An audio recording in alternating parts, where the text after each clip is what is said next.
አብርሽ ለሩታ የዘፈነላት ሙዚቃ እውነት ነው ስሰጥሽ ልቤና አሳልፌ ቅርም አላለኝ በፍቅርሽ መክነፌ። እናማ የናቤላ መጨረሻ ይሄ እንደሚሆን ድሮም ማቅ ነበር። አሽቃባጭ ያለ ቦታው ሲሆን በጣም ነው የሚያስጠላውና ያለ ቦታቸው ገብተው ሲያቦኩ ነበር። መጨረሻቸው ሚዲያ ላይ መውደቅ፣ መጨረሻቸው ቆሻሻ ውስጥ መከተት ሆነ ማለት ነው።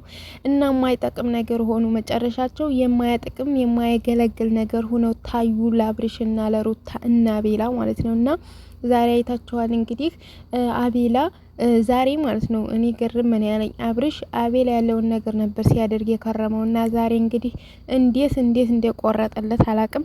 አቤላን የሩታን ስም እንዳታነሳ፣ ሩታ በሄደችበት ዝር እንዳትል፣ ስሟን በመጥፎ እንዳታነሳ፣ በሄደችበትም ዝር እንዳትል ብሎ አስጠነቀቀው። በጣም የሚገርም ነገር ነው። አስጠነቀቀው ጋይስ። እና ባልና ሚስት የትም ተራርቆ አይራራቅም እንኳን የወለደ ሰው ማለት ነው። እና እነዚህ ዳር ቀሩ። ከሁለት የወጣ ጎመን ወይ ከሩታ ወይ ከአብርሽ አልሆኑ። ታያላችሁ ነገ ደግሞ አብርሽ ማለት ነው በዚህ ከቀጠለ ሄርሜላን የሚጠራትና አንቺ